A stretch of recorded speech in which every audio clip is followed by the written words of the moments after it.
We now return to the Bizarre Bar on DZRJ, 810 AM, the voice of the Philippines. Here's your host, Jonny Midnight.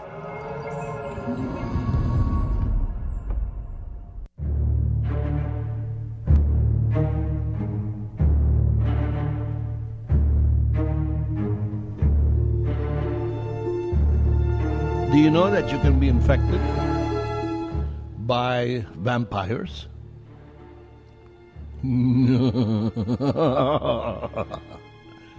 Yes. How to stop vampires from infecting you?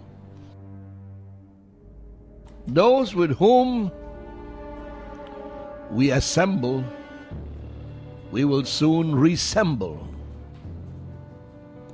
Birds of the same feather flock together. Our essence is always moving and changing towards a kind of psychic togetherness with whatever relationships we have revolving around us or within us. The company we keep refers both to the kind of people around us and the thoughts and feelings we entertain and circulate within our being. Friends, realize that we are all subject to the law of cause and effect, whether we are conscious of the law or not. Realize also that the law helps shape all of our possibilities. Now, imagine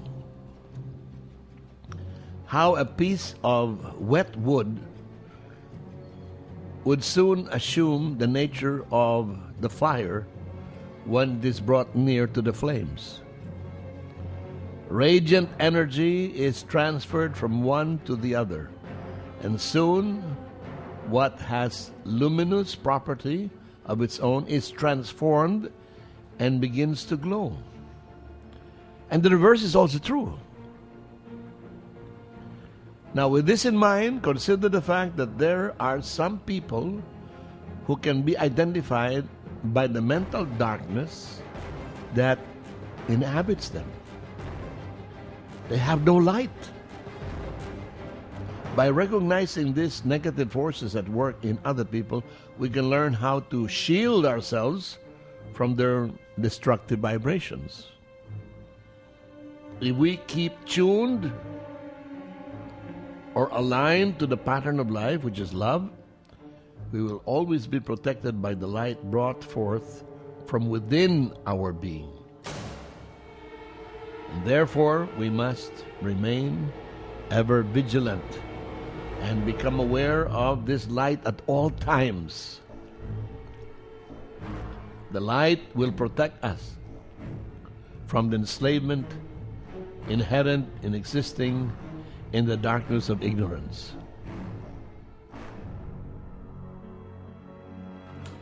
Those who aspire to light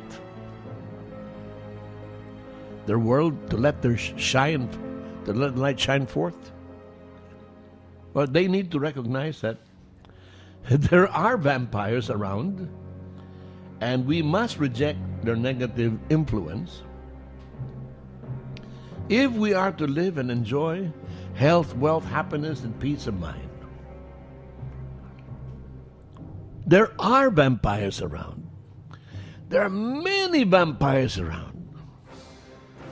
There is a very effective way how to stop these vampires from infecting us.